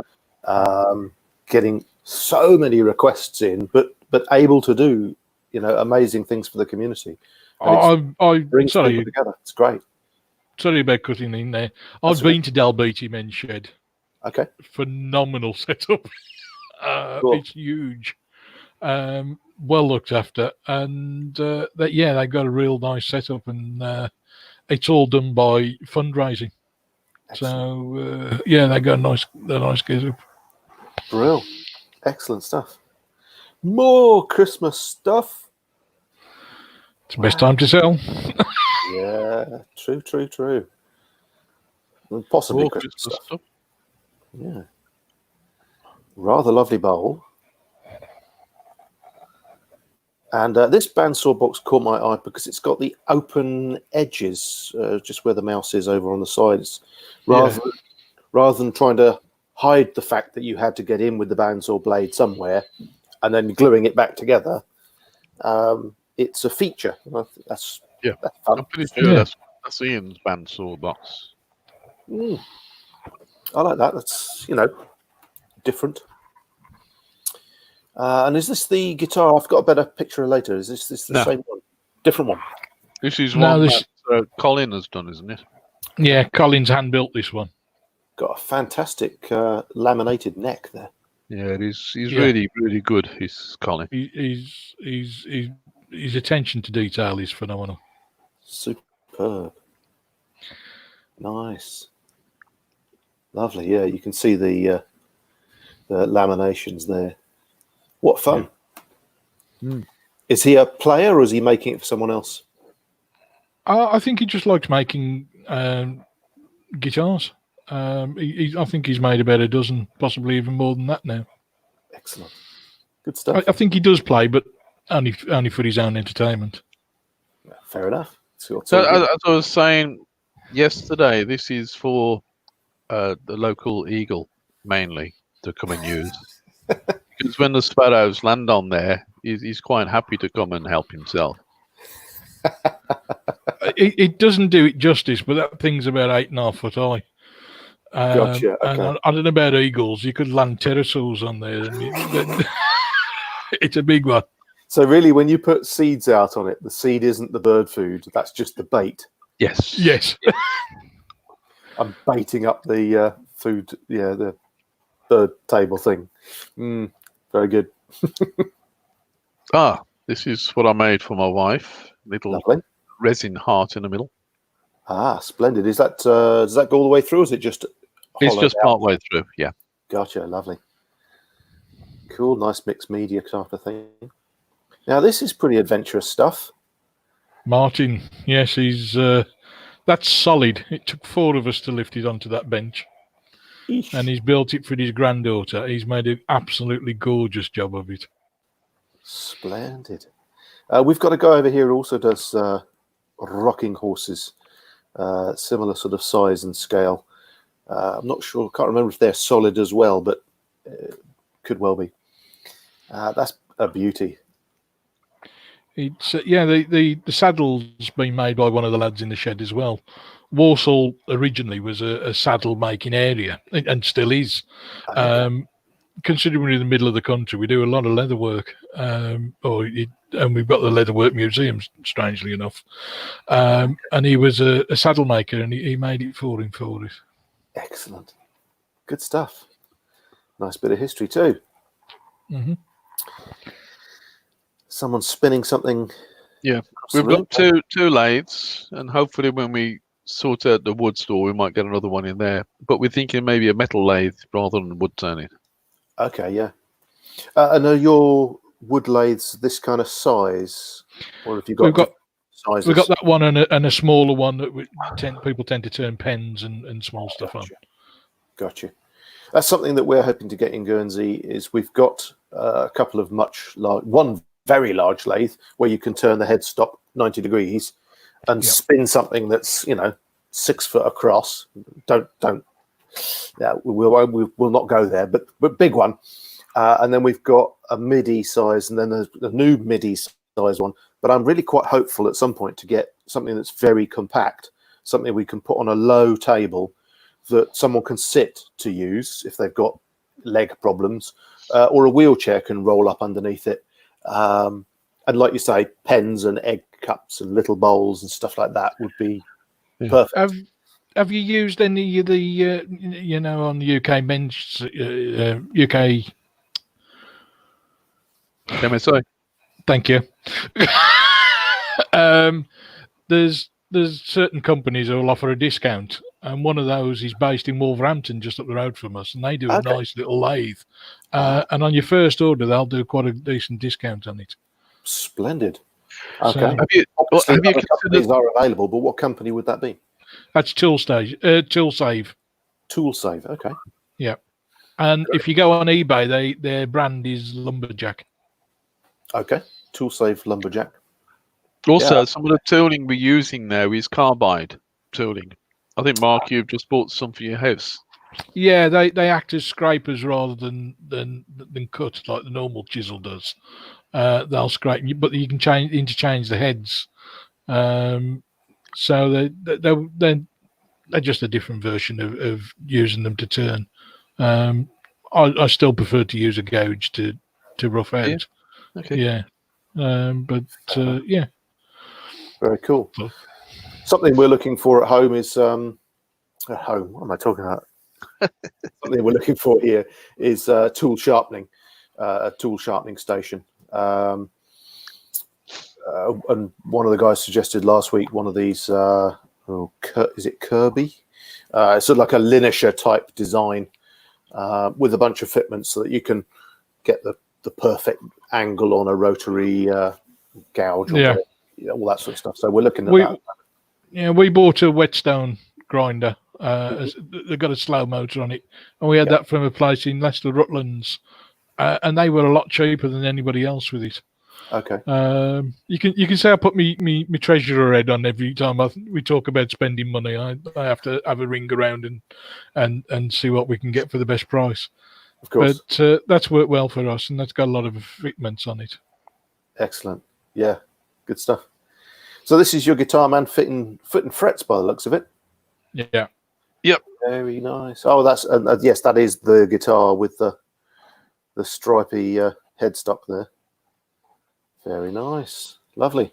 Oh, Ivor, this is yours, I think, isn't it? It is. Again, the church asked me if I could make this for them. It really is. If people want to stick candles in there as a remembrance and then pray at the same time, that's what they use that for. Very nice. Very nice. Very slinky looking chair there. I can't remember who built that. Is it Nadie Randack chair? I think that was was one of the days. girls. Yeah. I think that was one of the girls who built that, actually. Splendid. Good I job. might be wrong. And plenty of arm wings for putting tea, coffee, beer, cake. Yeah. Very practical. Cake. Yeah. Cake. And I'm guessing World War I remembrance. Yeah, if you look at Alan in the background, he looks like a cavalier, doesn't he? He does. With a round head. Yeah. He does a lot of military stuff. He's building a Spitfire at the moment. He's done the propeller, and it's only a cutout of one, and then he's doing that ready for the end of this year. But he's done a few of these for the local authority, for the local churches and what have you to use. Gotcha. That Spitfire prop, is that the one he fitted to his bike? Yeah. Yes. I saw that on your Facebook page. Yeah, very good. Yeah. Now, this has me puzzled. For turning this on the lathe, you've got to be really fast pulling the chisel back when the handle comes round. How do you do that? That was done on the CNC. No. Yeah. You could have made a story up there, Mark. You wouldn't have known any different. I wouldn't be clueless. You know I don't like making things up. But yeah, he just That's very cool. Really one nice. side of the CNC, flips it over and cuts the other side. Very nice. We've had a major debate about CNCs. They're not 3D; they're 2.5D. Yes. Ooh. Because you can't go below the bottom plane. You can't cut it from underneath. So it's And not yeah, 3D. and John said it was 2.5D, and I didn't believe him. And I looked it up, and I told him I'd looked it up. He said, "What? You didn't believe me?" And he was a bit stroppy with me after that for a bit. Well, one of the questions, if you raise the question of 2.5D with some people, they'll go, "Pah, doesn't exist. There's either 2D or there's 3D." Yeah. Don't go there. It's a bit like I wish I looked up a 3D. Don't On talk a about 3D printer would be good. Hey. This If anybody out there's got a 3D printer we can have, then let us know. Oh yeah, that'd be nice. Yeah, I've got a stockpile of them here, and they're not mine, which is great. For anyone that's been watching the shows, they'll know. But to fill you in, I've been part of a group over here that has been making personal protection equipment, PPE. We were 3D printing the headband design for face shields, that sort of thing for care workers.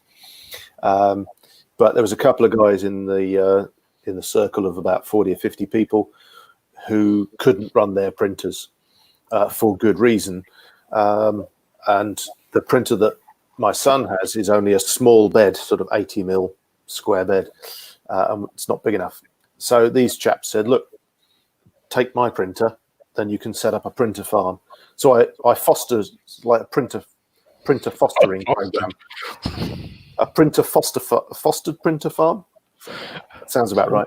Yeah. So yeah, the dining room table has 3 large printers on it. Oh, lovely. But I'm sorry, I can't send them over. They're not mine. Oh well. But You get very technical on the islands, don't you? Yeah, we like it. It never ceases to amaze me who's around and who's doing what. Yeah. So as I say, we've had, I think it's about 50 people who've come out the woodwork saying, "I've got a printer. What do you want me to print?" And they're running something like 60 printers between them. So several people have got several printers. It's been astonishing. Before that, I wouldn't have guessed that many people over here were running printers. I know of half a dozen maybe people with printers. So, triple it maybe. I don't know, three or 4 times, 5 times the amount, but 10 times what I would have guessed, absolutely amazing. But that's fantastic, and I love the fact that everybody just can't use these, get on with it. Absolutely. Within the first 10 days or so of getting set up, we printed 2,000 headbands. Wow. Which was very cool. But what the extra cool part of the story is that in that time, some other guys were working on making steel injection molds. So by the time we'd done the first 2,000 and got those straight in, they were about ready to roll up the injection molding machine. And that's able to knock them out at about 1,000 a day. Great. Which is astonishing. But without the rapid prototyping, you'd have been waiting 10 days with no face shields. Yeah. So it's a brilliant sort of rapid prototyping, fast fabrication, and then turning it round. really, really cool story, I think. Yeah. Very cool. This, I assume, is on the CNC as well. And this is coming to what we were talking about quite a bit earlier ago, about people bringing tools, old stuff. Do you have a process for handling old tools and bits and bobs? We do now. They come in, they get sorted. What is scrap will get binned. If it's got no use whatsoever, it'll get binned. And then we'll go into it, we'll clean up what we need. And the rest will get stored away until either a shed member or some local member of the public will come in. And then the rest will get moved over to Tools for Africa. Okay. It's all right. The drugs have kicked in, so I'm a little bit. That's fine. That's fine. Yeah, you mentioned Tools for Africa earlier. How did you connect with them? How did that come about? If I'm perfectly honest, I can't remember. I think they contacted us. I think, but I could be wrong there. It might have been one of the. the shows we're doing with the local authorities, where everybody's showcasing what's happening in the borough. It might have come from there, but honestly, I can't remember. Fair enough. Okay, it's cool. That's interesting. Just talking about 3D printers, we just had a comment in from Adrian, who is the father of one of these 3D printers. You're not giving mine away, yeah? I'm not. Go on, Adrian. Stand easy. Stand easy. Go on. Nice to have you with us, Adrian. And Dan says, well done, Mark and Ivor and all. Some great work going on there, and fun afternoon today too. Cheers. Thanks, Dan. Cool. Nice to see you, Dan. Thanks, Dan. Okay, let's step on lady with chair that looks like it's just been varnished or something. Yes, this lady and her dad come to the shed. I think she's coming to support him, but she's got involved quite a lot in making things now, and that was her first attempt at the chair. Lovely. Which is not bad at all. Yeah, cracking. So she's moving on to turning bowls, I think, at the moment. It's a slippery slope, isn't it? It is. Fantastic. And this caught my eye on your Facebook page. How gorgeous is this? Yeah, and I think the guy that made that, he lives a few doors away from me. Unfortunately, he's in hospital at the moment. He had spine on his. That's not spine on. Fluid on his spine, which sort of made him collapse. He was in hospital. He's had to have an operation. But yeah, he's done some cracking stuff. He's got a house just up the road, as I said, and he's got about 5 different bird boxes on it. Really nice. Hello. Well, whoever you are, chap, I hope you're getting well soon. Yeah, not very pleasant, but your handiwork is just gorgeous. I love little things that you sort of might take for granted, but the fact that the walls are made up of segments of different kind of wood. Yeah. Wooden inlays, little steppy-uppy bits for the birds to climb in on, and right up to the weather vane on the roof. How lovely is that? Top job. That is one of the swankiest little bird boxes I've ever seen. Good job. Posh birds where we live. That's not what I've heard. You might be right. Anyway, we're moving on. Pictures. Yeah. Rather nice planter. How was all the carving done? CNC. It was John who operates a CNC for us. He did it for his daughter. Awesome. They are so cute. So John's the man with the knowledge. Are you starting to put in a little sort of tap and siphon out some of that knowledge?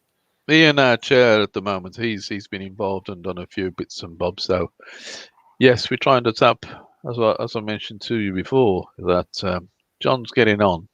You know, before he goes and leaves this world, we want to sort of tap his brain. Oh, that'd be fantastic, wouldn't it? Yeah. John, are you listening? Maybe he could run courses for everybody. I don't know. I think he'd probably end up hitting us if we didn't pick it up quick enough. he explains things, and if you don't pick it up, he will explain it 2 or 3 times, and if you don't get it, then well, you're never going to get it, and you can understand he's gone there to enjoy himself, and Sure. Yeah. you know. So yes, I think. Yeah. But he is good. He's very good. I've got to say he's fantastic on it. Excellent. Yeah, we've got a CNC at the Guernsey shed, and at the moment, I think I'm the only person that's been using it, but been able to do a few things for people. Yeah, it's very cool. It takes a bit of time to get into it, and it's not a really heavy-duty machine. I think yours sounds like it's a much more robust machine than ours. We were on a budget. But yeah, if you know its limitations and treat it gently, it can do some really cool things for you. But it's not necessarily fast. You know, you've got to work at it slowly. And yeah, I don't think any of them are that quick, unless you go into the industrial ones, and they're not that quick, are they? Yeah, that's it. Like a lot of these things. And this is a rather... Oh, no, some sort of countertop. What's going on? Yeah, we Housing 21 have got another premises 3 or 4 miles away in Brown Hills, and they're putting a little shop together in one of their rooms, and they said, "Could you make us a counter?" So that's the counter we made for them. Very nice. Took us about a day and a half. That's very good. In fact, I did most of that. Is that why you wanted them to show the picture there, Mark? Yeah, I think it's a wonderful picture. Good job, Mark. That's cool. But of course, if you've got the shed open 5 days a week, and you're getting how many people a day, a dozen a day or something? We get about 45 different people a month, and we're averaging about 70 people a week. That's excellent. Really excellent. Yeah. Then, yes, obviously, you've got the manpower to turn stuff out. That's really, really good. And you've got Mark, of course. Well, obviously. And there's the rather swanky-looking guitar. That was made on the CNC. Beaut. And that was the reason it was made on the CNC, Mark? I think John did it mainly to upset the guitar makers, to show him that he could do it as well. But he's made the fingerboard, the fretboard. Yeah. Me, Ivor, and John went to a place for exotic woods up in Staffordshire. Yes. And we got there eventually after Ivor's detour. And we got on the outside lane of the motorway, and then it went into contraflow, and oh dear me, we had to go an extra 16 miles to the next junction and come back. But the piece of wood, just for the fretboard, was £54. It's absolutely gorgeous. I've never seen a piece of wood like it. But it's scary when you start machining that. But if you notice at the top of it, and whether you can zoom into the top, it's actually adjusted. It's tuned at the bottom, not the top. Ah, yes. I wondered if that was, I don't know what you call it, like fixed machine head type thing. Yeah. So then tuning's happening down here. Gosh, I didn't don't ask me how he does it. Headless, I think, is probably the term. But we're very cool, very lovely. So, this all just goes to show you guys are so creative. I'm in awe of the things that you guys are making. It must be quite an inspiring place to be, because I'm being inspired by your pictures, and I hope other people are too. This one looks just absolutely beautiful. Did you say that it was a memory bench? It was a memory bench for a couple whose daughter had died from a heart condition. Okay. And obviously they were devastated, and this part of the garden was where she always sat, and Alan, our cavalier, made it for them. Lovely. He's done a gorgeous job of it. Yeah, it's simple woodwork, but just beautiful, isn't it? Yeah. And that must be very precious to them. Brilliant. Now, I think that's our last photograph. It is indeed. What a great one to end on. Super duper. Adrian just chips in as well, saying stunning bird box. He's referencing That Yeah. number there. I'll pass it on to Steve when I see him. Yeah, that is wicked. Wish him well from us, please. Yep. Obviously, he should be watching, but you know. He's back in a hospital, unfortunately, but yes. Shame. They have TVs and internet in hospitals. Yeah, yeah.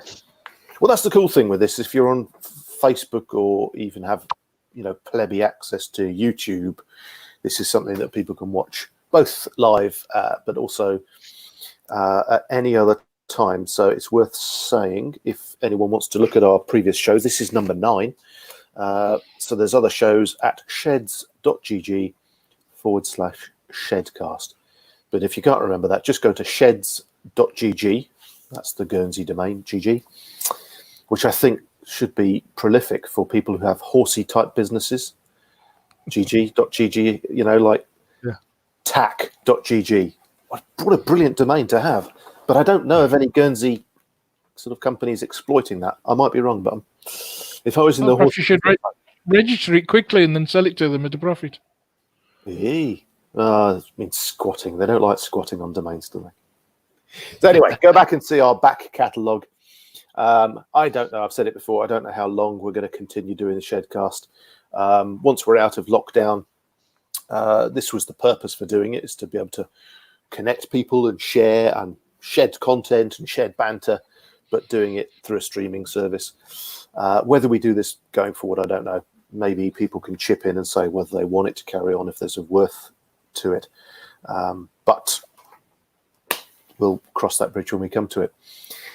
Just looking at my notes, I don't think there's anything else to say per se. Ambassador stuff? I'm sorry? Ambassador stuff. Yeah, we haven't touched on that. And I was going to ask you about the future. What's your vision for the future of the shed? I think you've touched on it before, saying you're kind of full, but you're looking at other sheds, setting up other sheds. What's the plan? Yeah, part of this is that Mark and I have been asked to be ambassadors unpaid for the UK Men's Shed Association, which really means if there's guys out there who say, look, we'd like to start a shed, we haven't got a clue what we're doing, but can you help us? And so we can go in, because we've been there, done that, and support them.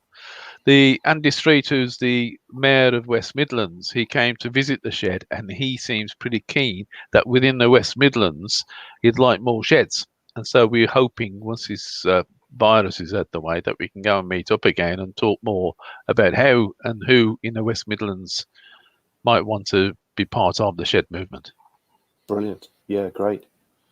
How long have you been shed ambassadors? Not that long, is it, Mark? No. I think we agreed latter part of last year to go out, or possibly even the summer last year. Excellent. I got press ganged into it. Of course. But to be honest, I've enjoyed it, and we work well together. I mean, despite all the banter and the fact that he's getting old, we do work well together. Yeah, so we're hoping once this, again, the virus is out the way, that we can sort of get the ball rolling. I mean, personally, to get the shed moving as we've got has been great, but now I want a new challenge. And this ambassador stuff, helping other people to get it out there, to help people who are socially isolated or lonely, then that does it for me.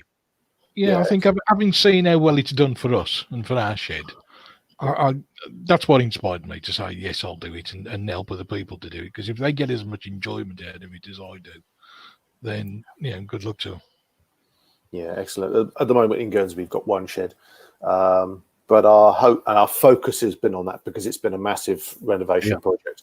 But our hope going forward would be that we can have multiple sheds around the island. We're only 25 square miles, but actually, if you can have a local shed, that's really attractive. So that will be our hope going forward. But obviously, same for a lot of guys up and down the UK. Premises are hard to come by.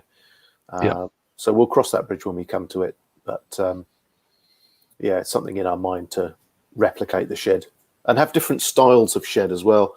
So we can't do motor mechanic-y type stuff where we are, but we get a lot of requests for motor mechanic-y type because we're co-creating it with Makerspace.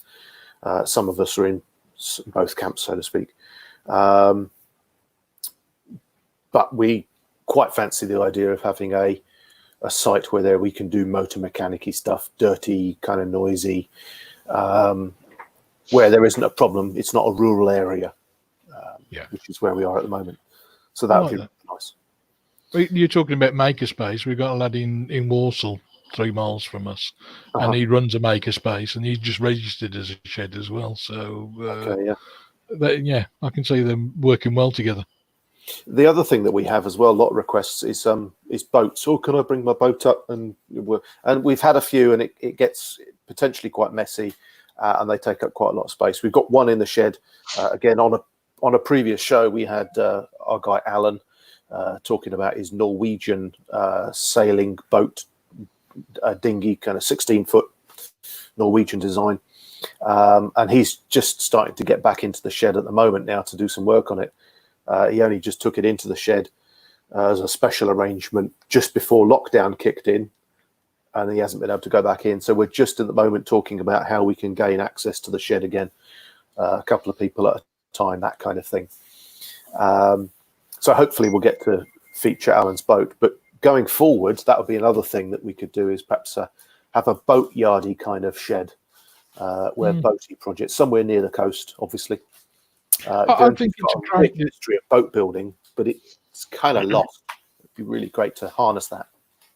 Yeah, it's got to be similar with us with the engineers. There's going to be, for want of a better term, older boys who've got wonderful skills, and they're going to die with them if they can pass them on beforehand. It's a wonder. Sounds mercenary, but I'd rather pass the skill on than not. No, well, it's win-win, isn't it? Because people who've got the skills will love to share it. By and large, there'd always be some guys who take it with them, but a lot of guys would just love to share what they know. And then the reason why we're keeping our shed as all age is that there's a lot of younger guys coming through who perhaps need role models, father figures, those sorts of relationships, positive male role model figures, but also learning skills. How else do you learn some of this stuff? Unless you're going to go enrolling in some either expensive or time-consuming course, where else do you go? Absolutely. It's priceless. So it's win-win, I think, if we can harness people and bring them together in that environment with the right tools. Right. Totally agree. Fingers crossed. JP's in the background doing... I got a TV over there with my show notes on.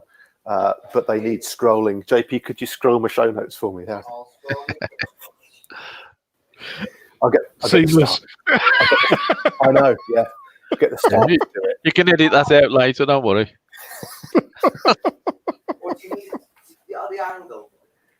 Sorry? Do you need it at the other angle? Do you need it at the other angle? Is that better? It is better. Could you scroll a little bit further just so I'm not missing anything? Very cool. Okay, thank you very much. Have we covered mayors and stuff like that? West Midlands. Yeah, I mentioned the West Midlands mayor. Yes. Yeah, good. And MP Wendy Morton. Yeah, the MP. She came to one of our open days, as did the mayor of Walsall. He's been a couple of times. Have you got support, sort of governmental support and funding and that sort of thing? People have asked us a lot about that, but we've shied away from that at the moment. We have Mark in terms of making connections. If you want to talk about that, we've had a grant from the local council, but that's it. Walsall set up what they call their Making Connections, Walsall, strangely enough, and it's for people who are isolated and lonely, and we're just one of the providers of a service within that. So we've had grants from them. But any directing feed from the local authority, no. But they have offered us a lot of support through, Ivor mentioned John Morris.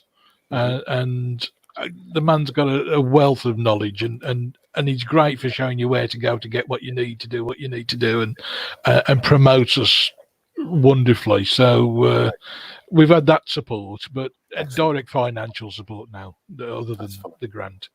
Yeah, sometimes it's very helpful, and sometimes actually it's nice to be independent and just be able to do your thing.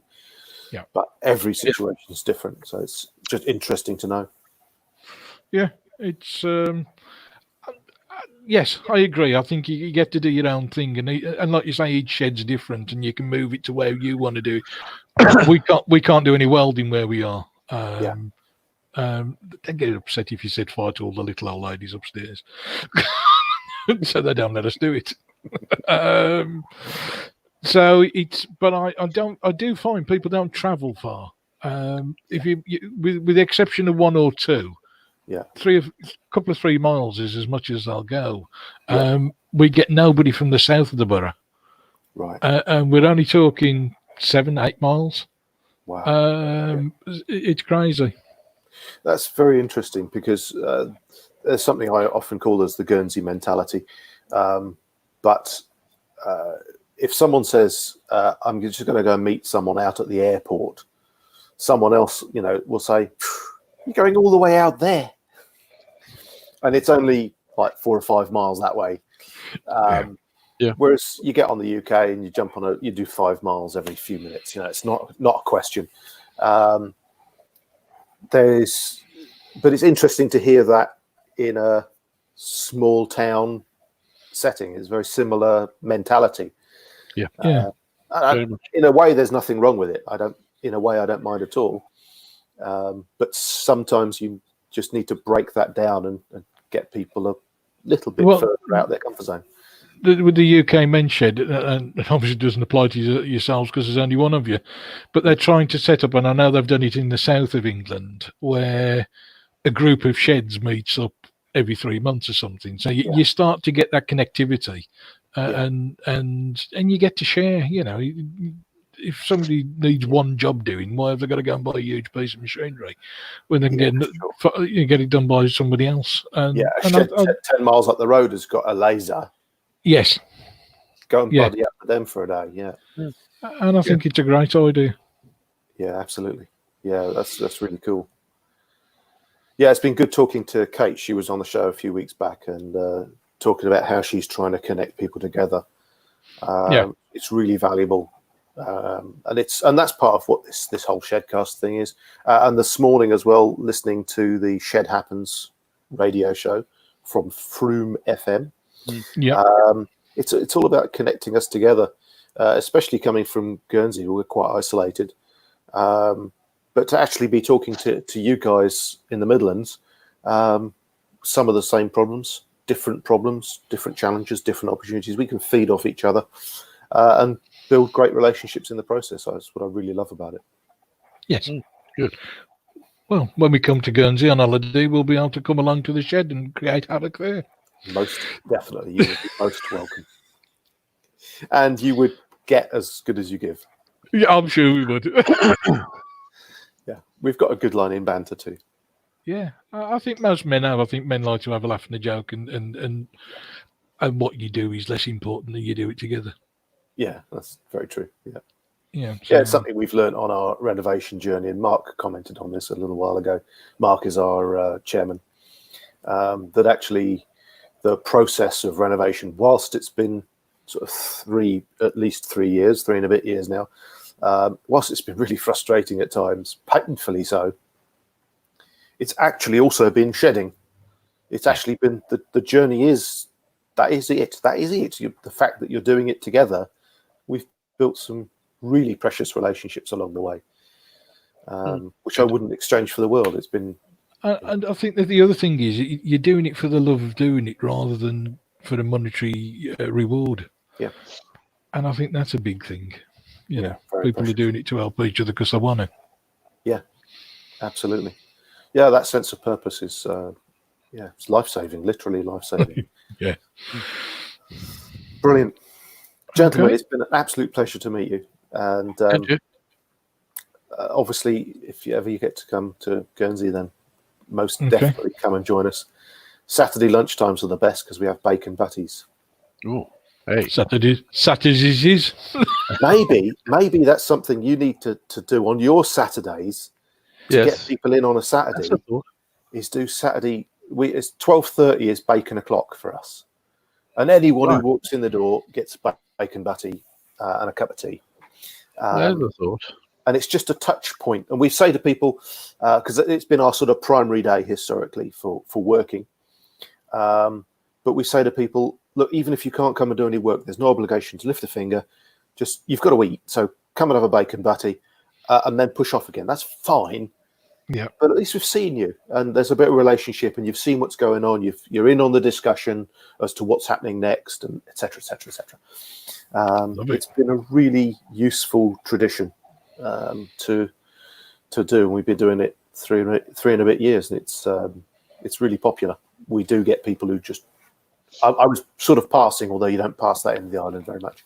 But I just made I'll come in for a bacon butty, and then push off, and that's really valuable. That's good. Oh, There you go. Bacon butties at your place then. Indeed. okay then. Gentlemen, it's been an absolute pleasure. There's no more messages to add in. I'll just thank everybody. I'm just going to scan up Adrian, Dan, Ed popped in at the end and said, fantastic sheds. Thanks, Ed. Good to see you. Glad to know you're with us. Kate dropped in. She was trying to make up for previous comments. I love that map thing, Marcel. Nice skills. Even saying it like she would say it. I don't know. And then the mystery Facebook user said, hey, folks. Well, hey, folks to you. But you didn't let StreamYard show us your name, so we don't know who you are. And then we've had Rob Cooper dropped in as well. Jeff Fox dropped in.